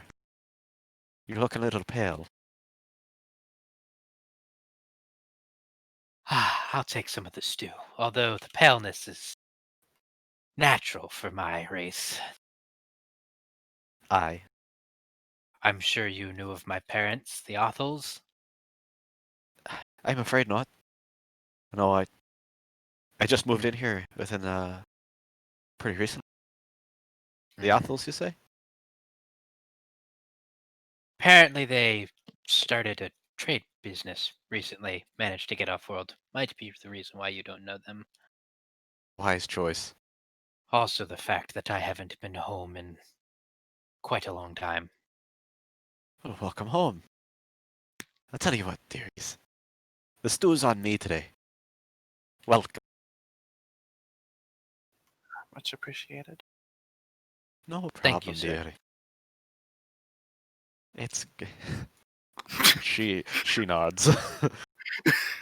Oh, She to looks like- see? Yeah, she looks like a stereotypical like No. grandma. Like she's got an apron on. She's like a little heavier set and has like a bandana on her Nice. wrapped around her head. She looks like Beautiful. I'm sorry, ma'am. I couldn't tell. Oh, don't trouble yourself, dearie. Gobshite. And what you see now, this otherwise pale face, there's some rosy cheeks there now, as he is now slightly blushing to the fact that he hasn't been paying attention and totally mistook this grandma for being a man. it's been a long day. You guys have been traveling for a very long time, and you just found this your head somewhere else. But Gammy trods off and heads back into the kitchen. Alisla is up with Spike and Rebo. She's like Can I get you anything? I'll have some of that stew they were talking about, but how about a draft beer? Oh, sure. Coming right up. And, you, Spike. Nah, you know, the usual, something stiff. Sure thing.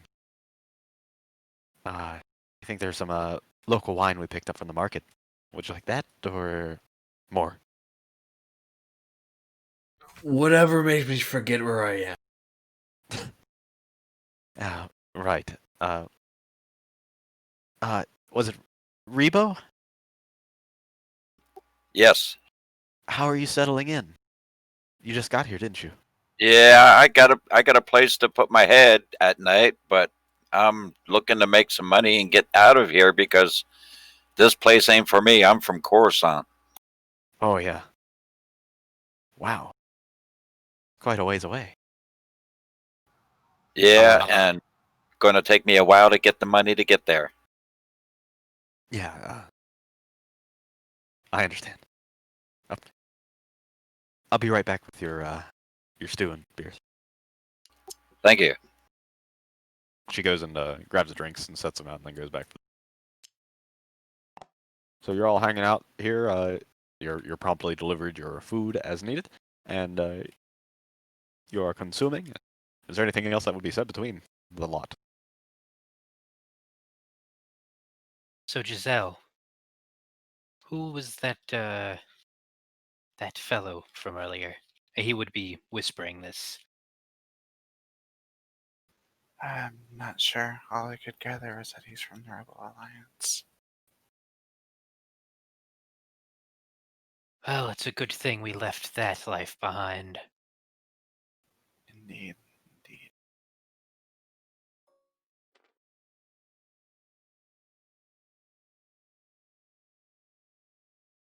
How's your sister? She seems to be doing fine. Looks like to have gotten herself a job, which is great. I don't know where she's staying, but I'm sure she's doing well for herself. That's good.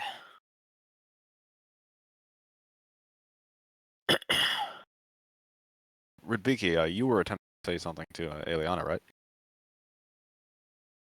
Trying to.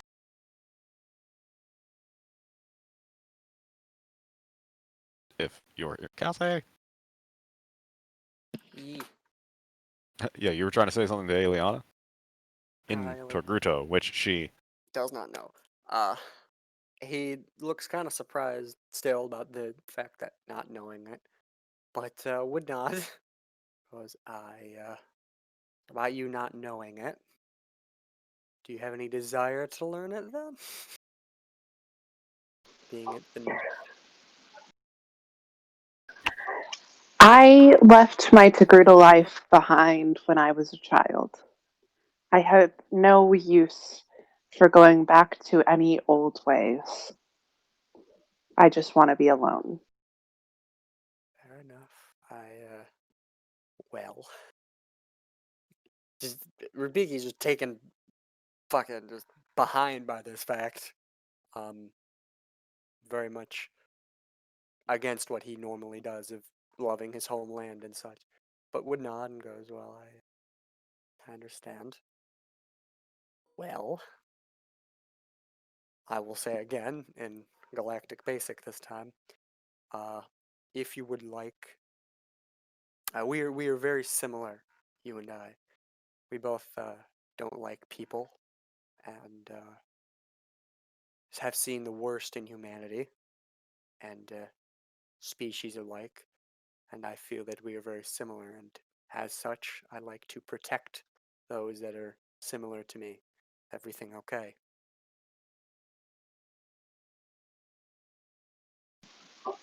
You can freely talk to me. I'm not sure I'll talk to you. Ouch. Uh, ow. But Beaky nods. It's okay. If you need any help, let me know, I guess. Then Eliana just nods. Beaky just sits there, very not being the most social person himself, but even this is a bit big. Like, he just looks at her, not really knowing what to talk about. Just is like awkward silence in the back I mean, table. both of us are like antisocial people. Rubiki's trying to be social, isn't doing very well.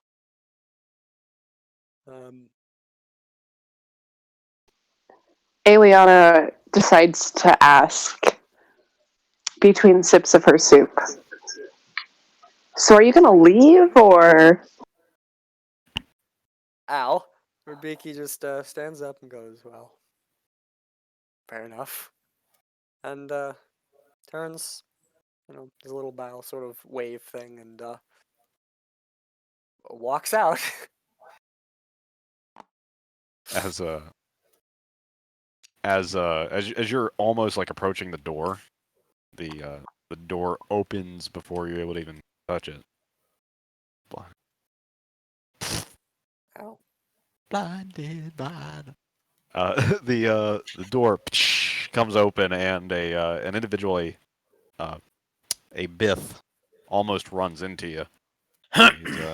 He's another local here. You may or may not know as a Dilsol.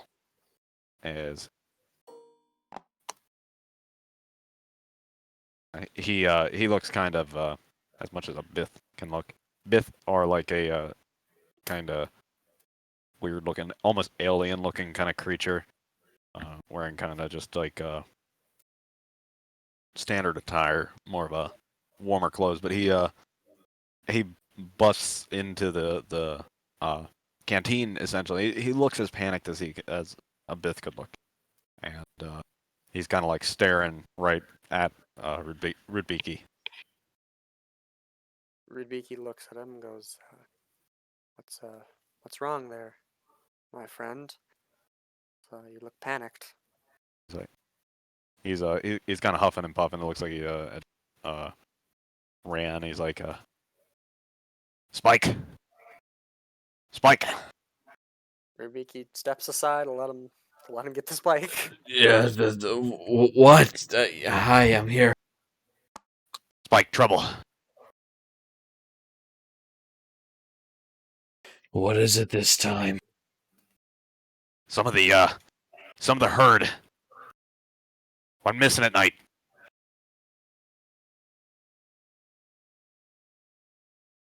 How many? Three Urokthra.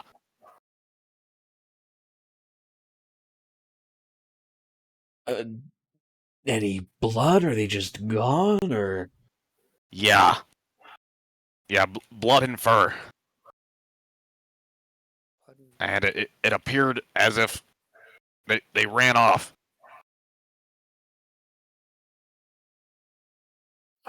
All right, I'll figure it out. Let's go. Thanks, Mike.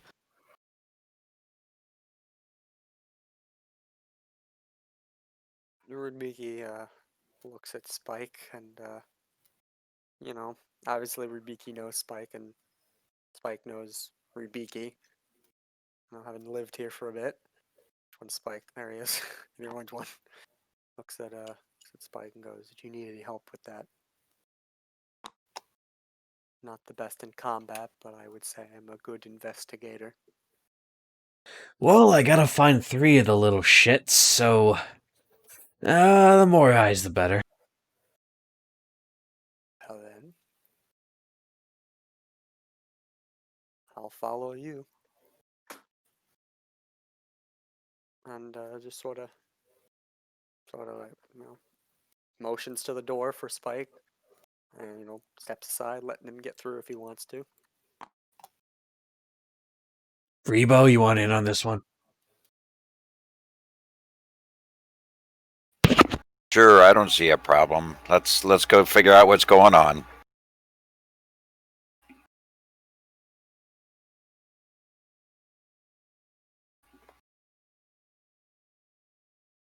Did you all hear me?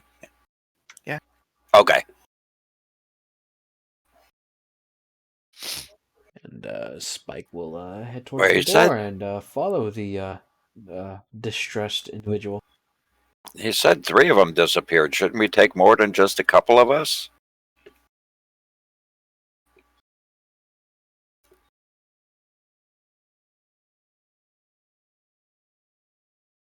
I'm used to handling this by myself, but if we got any more volunteers, I ain't gonna say no. From the door, Del Sol looks back. He's like, "There's a lot of blood. A lot of fur."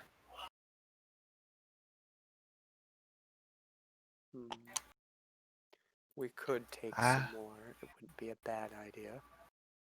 Gallons. Gallons. Lots. All right. You've convinced me. I'll go. Del Sol's like standing there, like hat in hand, like really puppy dog eyes. Will. Hey. Eyes on time. Yeah, we got a little bit. Okay. Well, if Giselle's going, I guess I might as well go. What about that one, Ileana? Kind of points to her. We want to attempt to recruit her. Ileana just very quietly continues to eat her soup, not paying attention to anything that's happening. If she wants to come, I'm sure she'll come along later. She seems to be embroiled in that food quite this minute. Best not disturb her. All right. Well, for the first time in this town's miserable lifespan, it seems we've got ourselves a posse. I'll go tell Eliana. A what's posse going you on. do not have. Just a group of travelers who have nothing better to do. Rudebeaky would go to inform Eliana of what's going on and would explain to her the situation in as brief words as possible. In the Obvious. background, while you're relaying the information, like Del Sol's next to Rebo, he's like, "Yeah, lots of blood. Can't. Wow." Obviously, that one's ears don't work too well. Spike, I'm kind of reconsidering this posse thing. And her galley. No. I'll pay. Oh, cash! I'm ready. I'll pay. Let's Yeah. go. Yeah.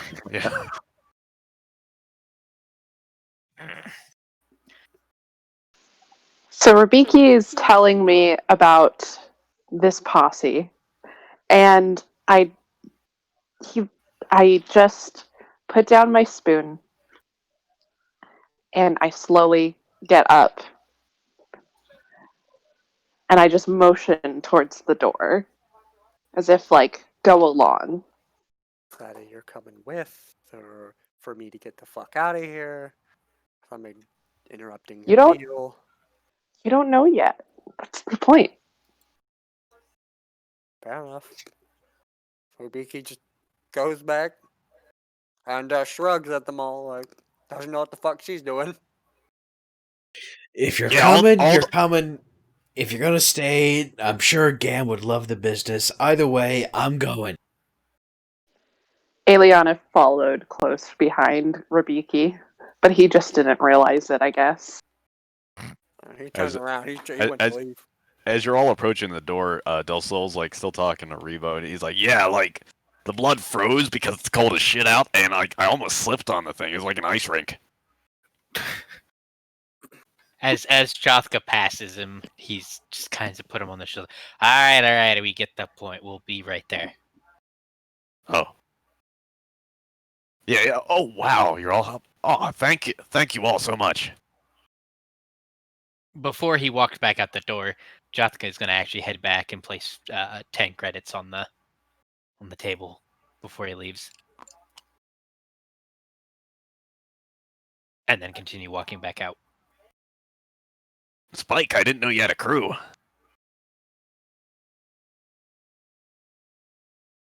Oh, this is gonna go well. Has it ever gone well? Good point.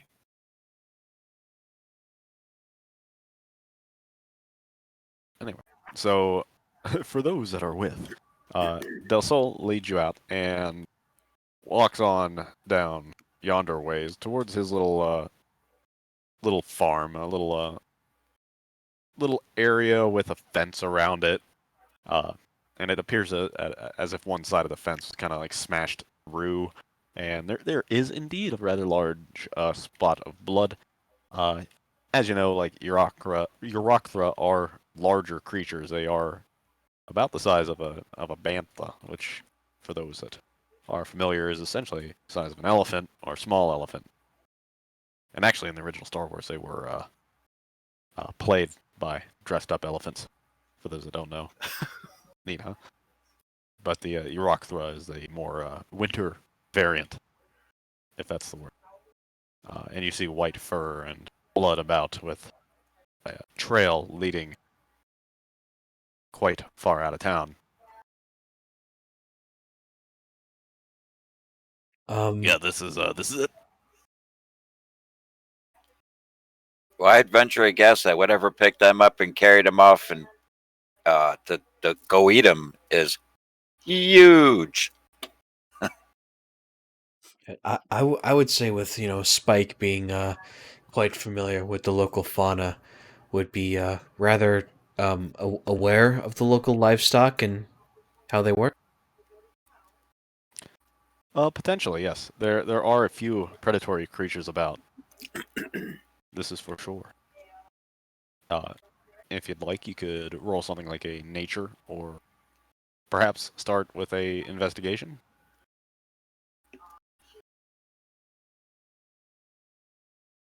Okay.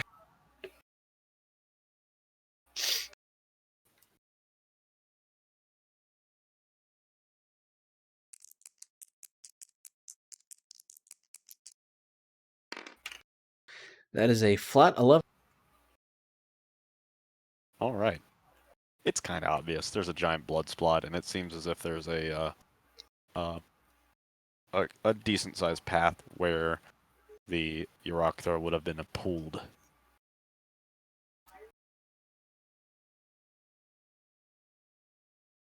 For there to be this much blood and no body, this is something serious. That's what I'm saying.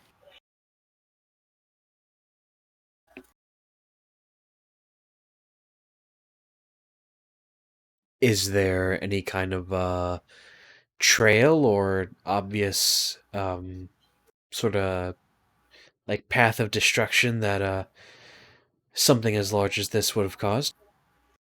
Well, I followed the drag marks up towards the woods, but I didn't want to go any farther than that. What Beaky would look at him and goes, how dark of a color was the blood? Was it bright red or dark red? Well, it stayed bright red because it froze.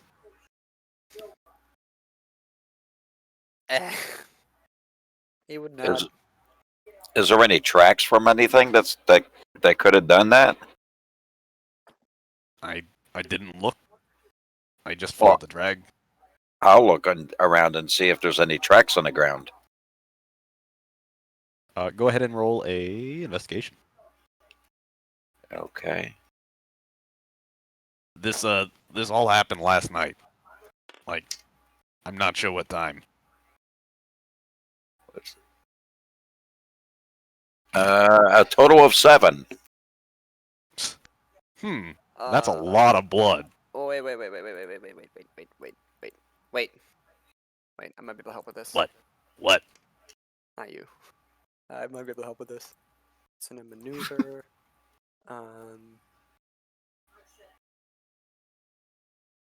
Jothka is also going to attempt to take Maybe a not. look around. Hey, Will. Hey-o. I would like to use my empathetic feature. Oh, what does that do? God damn it, it's with saving throws. I can use my action to gain uncanny insight about one humanoid I can see within 30 feet of me. I can make a insight check contested by his deception. On a success, I have advantage on attack rolls and ability checks against him until the end of my next turn. All right. What are you trying to do?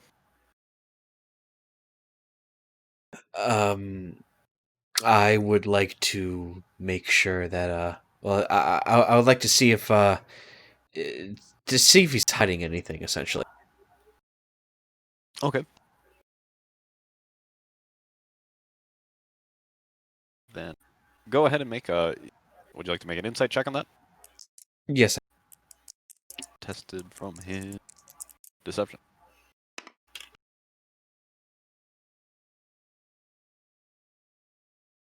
That is a dirty 20. Ooh. Oh yeah, it would have beat a deception. I'd say it seems like he's pretty. When you know this guy to be pretty straightforward, just a farmer. Maybe not the smartest dude, but you think he's telling the truth.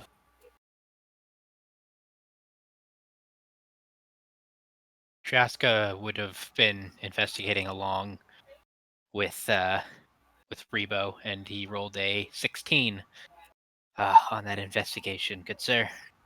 Oh, investigate. Okay. Yeah, you'd probably say that most of the tracks are pretty well covered by the drag. So whatever it was is like probably like pulling from the rear. And As you're looking around, there are some of your rock tracks, which are similar to bantha, which are rather common animals. So you could tell that there was a rock that likely ran off as well. However, whatever creature, most of the tracks were covered by the drag itself. However, there was one that you were able to find, Jothka, that appears to be essentially like a some type of cougar of some sorts, some type of feline, large feline. Um,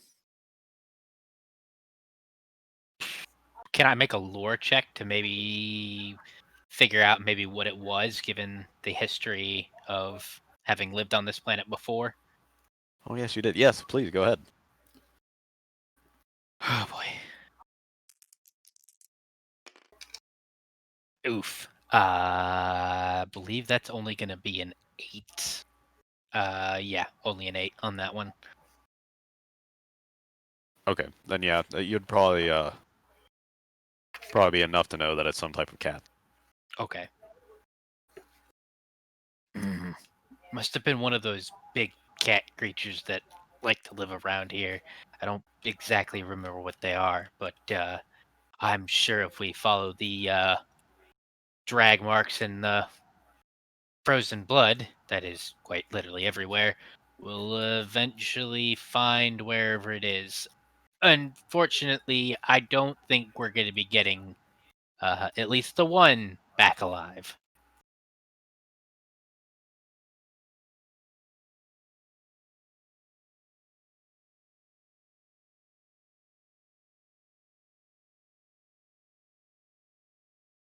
I still don't understand why Predator would take the animals rather than just, consuming them on the spot.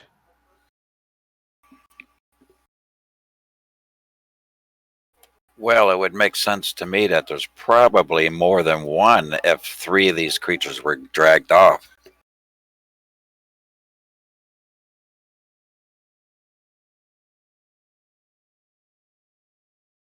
A lot of blood.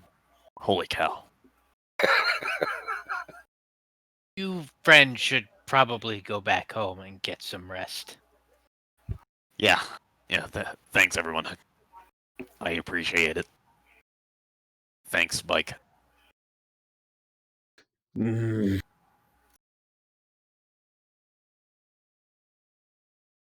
Oh, I heard Devi's looking for some money. He could probably help. What could Devi possibly know about this? I don't know, he's scrappy. I say that Devi should not be included, or I will hurt him.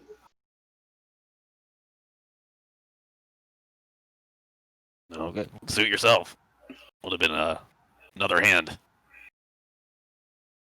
That was a lot of blood. You're really on this lot of blood thing, aren't you? So much blood. Like, literal quartz. I thought it was Yes, Sir, no we're one cares looking about at the blood. I We're care about the looking blood. It was my animal's blood. Well, like I said, you should go Went home from and gallons get to some quarts. rest, and probably drink some booze if you have any. Hopefully, you'll forget all this by morning, and we'll have returned with good news. If not, well, then you might want to figure out a different profession. A janitor.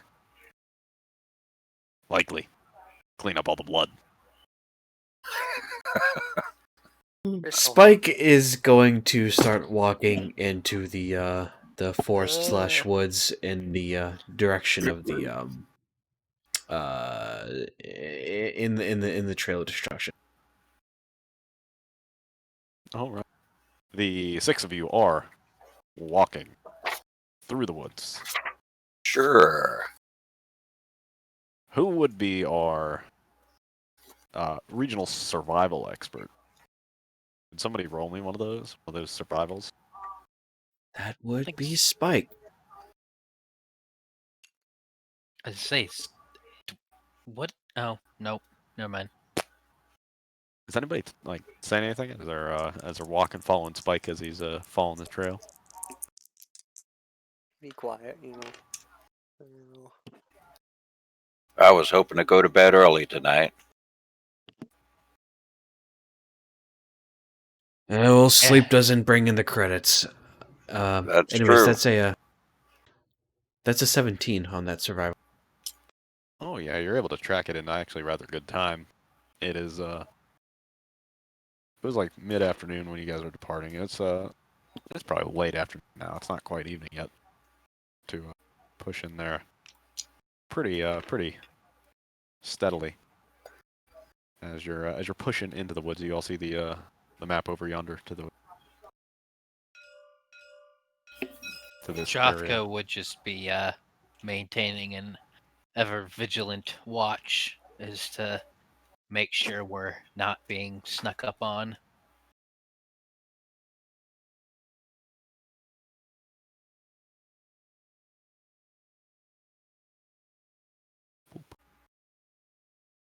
And since Spike's pretty well leading, go ahead and make a perception check. Okie dokie. You walk into the forest. It's pretty thick. As you're nearing the forest, it's kind of uphill a bit. The settlement was pretty well made in the valley, and as you go up the hill, it's a little bit more snow covered in this area. A little bit higher climate. It's a bit of a trek to get up this like ridge side as the snow becomes a little bit deeper. What did Spike get on that perception? That is a 21 as I forget my push talk button. Oh, yeah. Ahead of you, you see a what appears to be a downed Urokthra, rather chewed up and bitten into in the distance. Notice a lot of blood. Oh my gosh, there's so much blood. It shouldn't even be able to hold that much blood. Wow. Did I mention? You okay? Sorry, I'll stop. Anyway, as you guys are nearing, it appears mangled. You hear from the rear, hear something shouting. Jothka From behind us? Yes.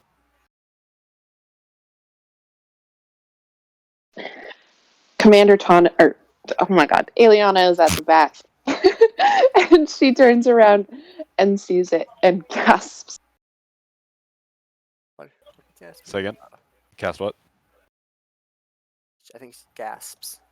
Gasps. Okay. Expecting a spell. Too much 5e. A little too much. Everybody, anybody that's towards the back, go ahead and roll a perception. Oh. As you hear a shout, it's kind of like a bit of a wind, and the snow's kind of picked up a little bit, so it's kind of like almost foggy in the distance, a little hard to see, and especially through trees.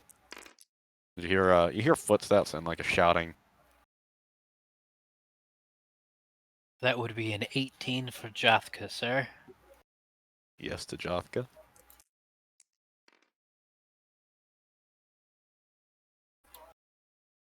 It's only one higher. Eliana got a 5. I got a 3. Wait, no. Wait, sorry, that's a 3. No, that's Oh no. less than a 3 is a respectable number. Aliana 3, Jothka 18. 18.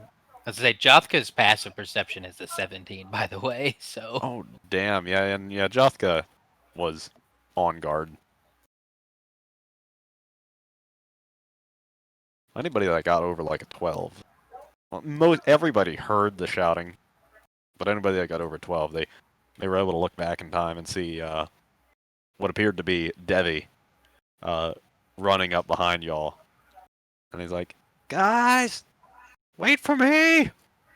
I'm coming!"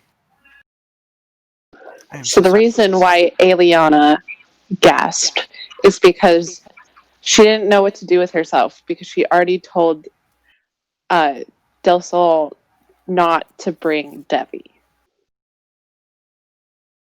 Oh yeah, Okay, sorry about that. I'm back.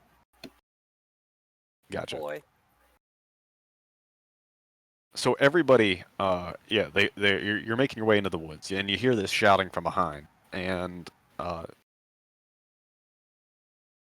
sounds like somebody's running up on you. Everybody heard that, and they heard the shouting, and Jothka turns around enough to see Devi, and he's like, "Guys, wait!"